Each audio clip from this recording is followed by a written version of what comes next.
Welcome back to Frankie Off Grid.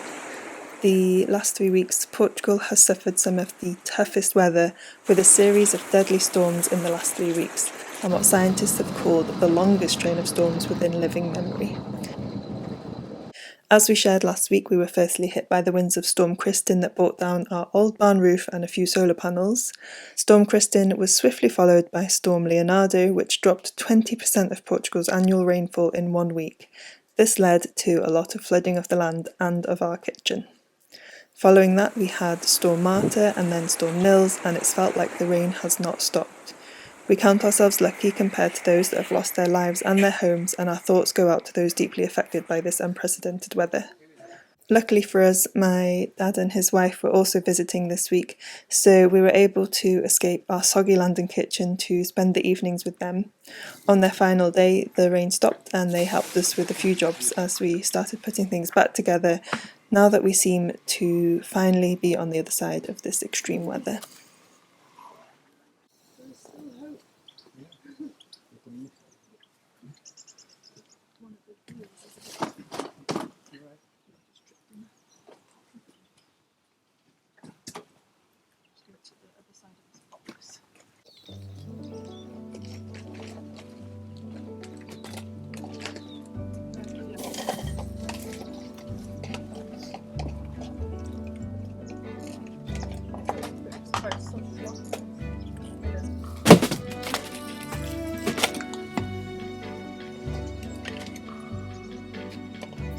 Maybe clear this. It's a good idea, isn't it?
Start working.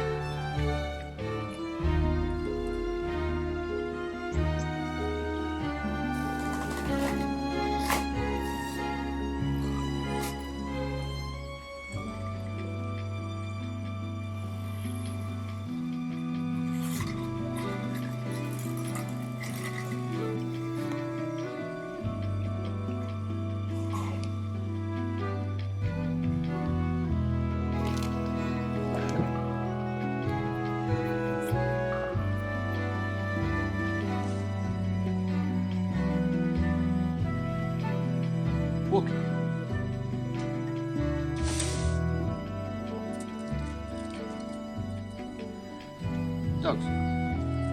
Frankie. Frankie. Frankie.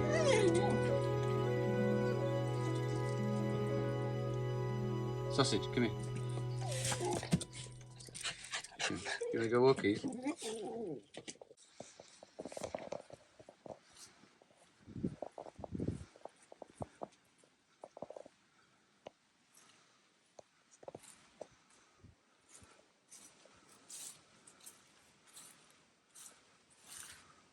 It's a lot of wood.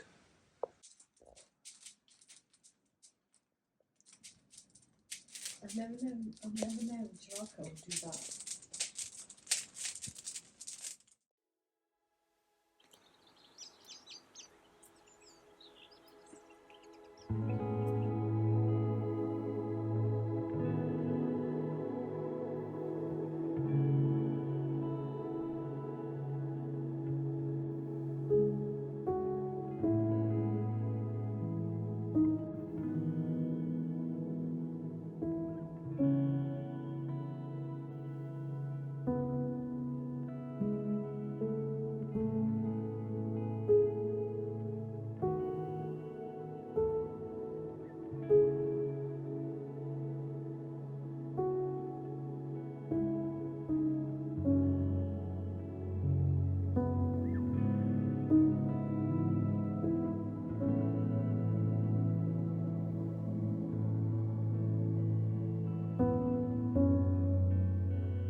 Good morning, everybody. How's it going?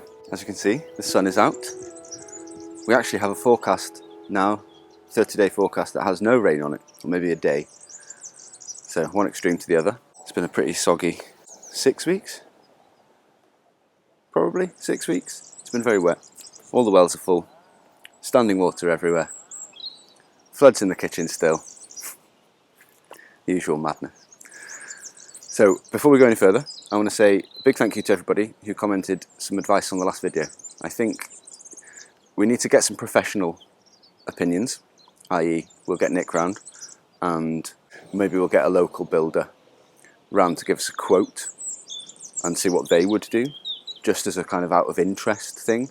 Yeah, so we think we've narrowed it down to a few options, which is, yeah, at least a positive step forward. Another humongous thank you to those of you who bought us a Ko-fi this week, or a coffee this week. It's hugely appreciated. Means a huge amount to us, and it will certainly speed things up in terms of our decision making. And we want to get all this done as soon as possible, really, especially with not so little Jack getting bigger every day. So yeah, so I'll run you through some of the decisions that we think we're going to go and make. So this behind us here, this is the kitchen, and then this stone building further beyond, just behind me here, is the barn. So here we're about maybe 1.20 meters above the level of the floor in the kitchen.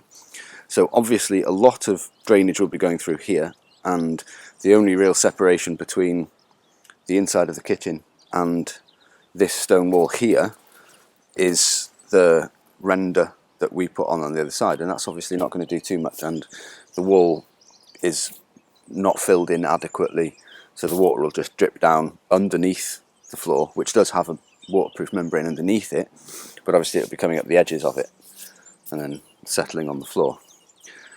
So one option that you guys mentioned, which does involve us buying this piece of land that I'm on right now isn't actually ours, but it is the piece of land in question.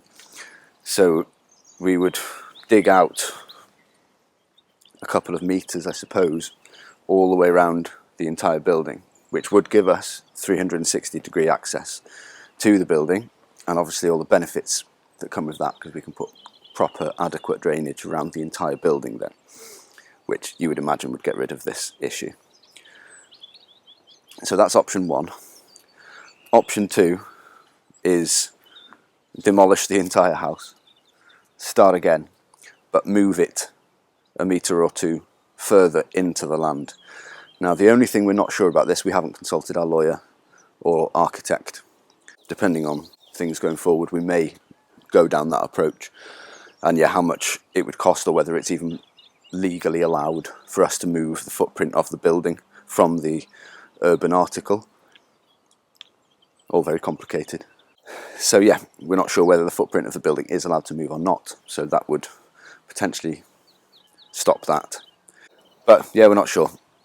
So the current, my thinking, obviously totally unqualified and unexperienced in the building and landscaping trade thinking, is that the dig around probably does make the most sense. It does mean losing 2 grapevines and an olive tree, maybe 2 olive trees, but it's not the end of the world, because we would be buying another 50 or 60, I think. I'll take you for a walk and show you this other piece of land and see what you think. So we would acquire one more well. This is a very deep well, and it empties right to the bottom. It's probably like 6-7 meters deep. It's scary to even someone who enjoys being high up. So hopefully I can show you this well enough and you're all in frame. The piece of land stretches from here, this line, all the way down to this wall here, all the way down. And at the bottom there are a few pine trees. I'll go for a walk down there. I haven't actually been down there since the storm, so some of them may have fallen down by now. I'll try and ask for some money off. So hopefully you can see me well enough. It's a bit dark. Wait. So yeah, we got all these pine trees. I think there's a wall down the end, so we're assuming that that's where the border finishes. It's a nice little piece of land, but it's fairly insignificant really. There's nothing really on it. Just a well, grapevines, maybe 30 decent vines. They're in good condition, they're well kept, and the same with the olive trees, but maybe 50 olive trees. And then these pine trees, which are the pines that get the processionary caterpillars on, though I can't see a nest. But yeah, I suppose it gives us some firewood, if nothing else. Maybe a bit of summer shade. This video is kindly sponsored by FlexiSpot. So, as the rest of our home is feeling somewhat chaotic after the storm and everything's just really wet outside, I've been really focusing on trying to make sure the cabin feels nice and calm and cosy and warm, so that it's just such a nice retreat from all the chaos. Because it's where we sleep and where we can mostly hang out at the moment, and also is where we work. This is our little office corner, and previously we had a really small little white desk here that we'd found on Facebook Marketplace, and it was much smaller than we had thought it would be, so I've been really wanting to get a bigger desk that I can spread my sketchbook out on for when I'm drawing. So I was really happy when FlexiSpot got in touch to ask if we wanted to work with them. So not only has that given me a much bigger space, the E7 Pro that they've sent us is a height adjustable standing desk.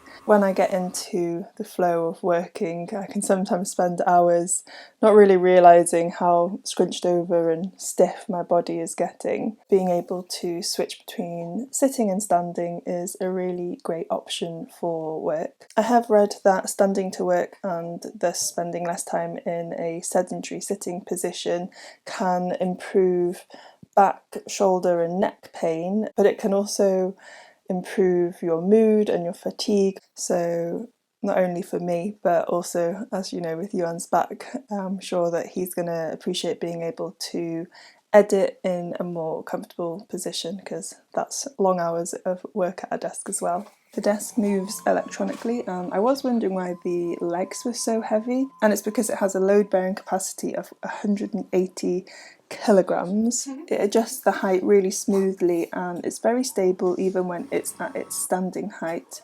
So that's great for not spilling my cups of tea or inky water all over the place as I transition from sitting to standing. They have a variety of desktops to choose from, and we've gone for their bamboo in 120 by 60 centimetres, which is perfect for this space, but you can get bigger ones. FlexiSpot offer a 10-year warranty on their desks and a 60-day free return policy, so if you want to check them out. They also have ergonomic chairs, sofas, other smart furniture. I will leave a link in the description below for you guys, and a big thank you to FlexiSpot for our big new beautiful desk and also for sponsoring today's video.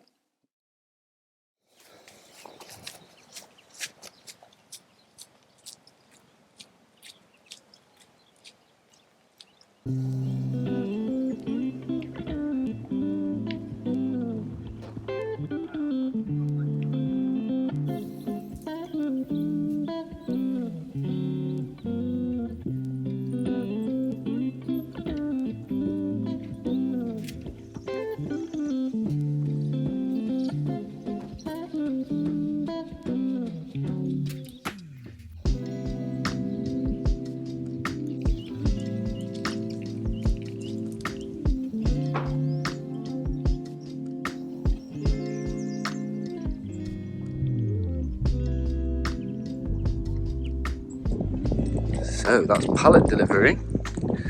So you can guess what pallet delivery means. So yes, we are also taking your advice on extending the pallet cabin. So the plan is, excuse the mess, it's a baby mess. I'm going to change all of his clothes at the moment because he's growing too big. So he's on nearly 6 month clothes already, he's only 3 months old. So yeah, what we're thinking of doing is dismantling all this, which is a dead easy job, it should only take a few hours. Yeah, we're going to make a new deck in front of here, and we're going to make basically an extension that will be new kitchen and living room, so that we can get out of the flooded kitchen. I mean, it's not going to be a huge issue, hopefully, for the rest of the year, but it's not a situation we can allow to happen, really, not with the baby crawling and stuff soon. So yeah, so that's the plan. Over the next few weeks we're going to get cracking on this. So yeah, this is the kitchen, this is the black mould. We've found a product in one of the supermarkets that is for black mould on stone walls, and I've done the bottom bit as a little tester and it's worked quite well. So I'm going to do the rest of it, but there's some bits behind the shelf, so I think I'm going to need to take the shelf off in order to do it properly.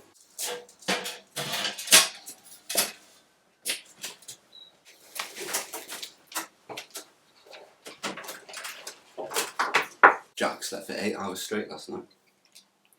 Crazy. He's a very good baby. He's definitely going easy on us. Two big stalks flying over there. Yeah. I've got a box to put it in. Yeah.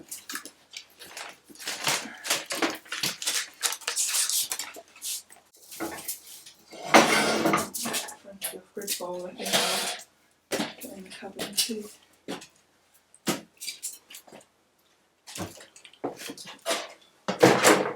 Remember this.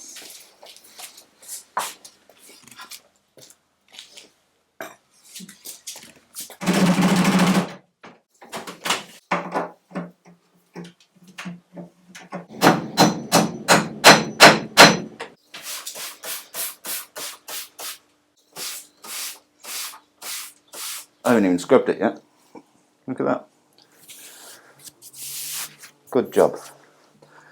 Right, rubber gloves. Probably some hot water here. I know it's not ideal to be spraying this kind of obviously toxic stuff, but when you have black mold, which is also very toxic in a different way, then it kind of needs to be done. And at least it's semi-entertaining. It's like a fight between two toxic things on the wall of your kitchen. So at least there's some fun.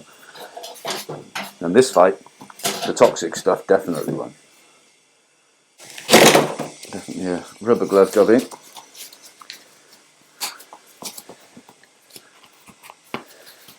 Don't get any ideas, Jimmy.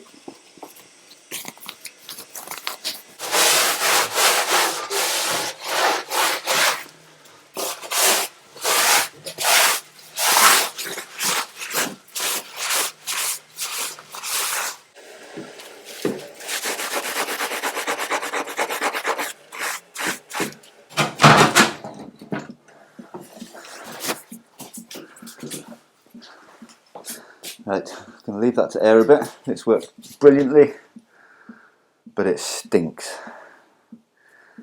So, sit outside for a bit.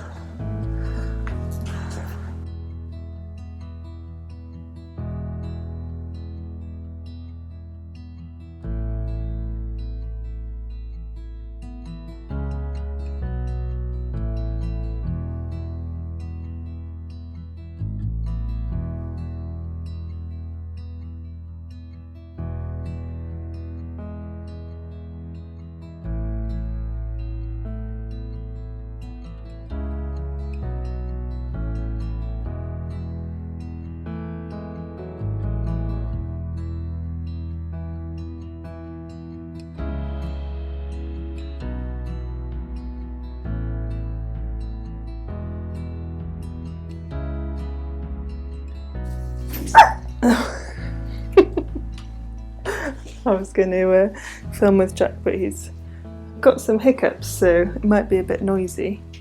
I wanted to show you his Valentine's jumper, sending you all love on this day of love, and I think he's mesmerised by how clean the walls are. So we've had a really good clean up in here now. We just need to make this room as usable as possible for the next few months whilst we build the new pallet kitchen, which I'm quite excited about. I'm sad that this kitchen, which has been really great for us for the last few years, is kind of going to be probably mostly getting knocked down. We'll see. We're still trying to figure out what to do. I think one of the hardest things amidst all these storms is just having to kind of stand still, because there's so much, our house isn't that bad, but you still just want to fix everything, and there have been a few people killed in this storm, and a couple of them were trying to fix their roofs, and I think that's just a sign of, just slow down and assess the situation and just be grateful that we're okay and we're alive, and it wasn't as bad as it could have been. If that first storm had been in the daytime and not at 5 in the morning, I dread to think what the consequences would have been. So yeah, I think the chaos of our lives just feels like nothing compared to what's going on in the rest of the country, and yeah, we're just trying to be grateful rather than anything, and just move on and take care of what does feel chaotic, and just getting this kitchen clean and simplified so that it's usable. The floor is obviously still a bit of a swimming pool. I mean, we did want to get a swimming pool eventually here for the summer, but this wasn't quite what we had in mind. Definitely mesmerised by the walls. Say hello. Hello.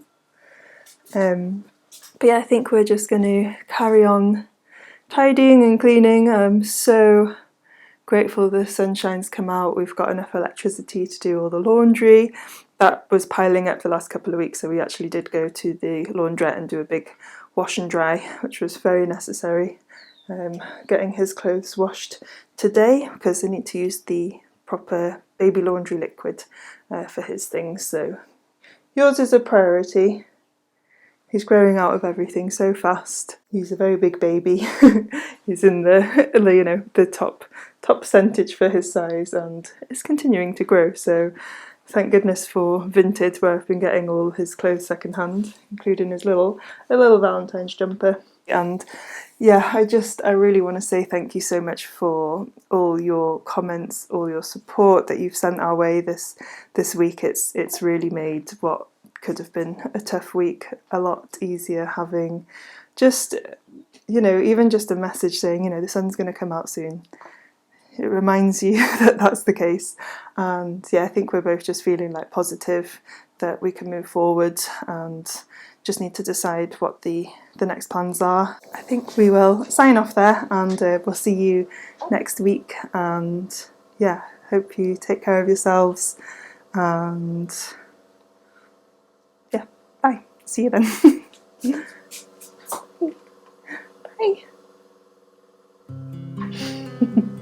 Bye.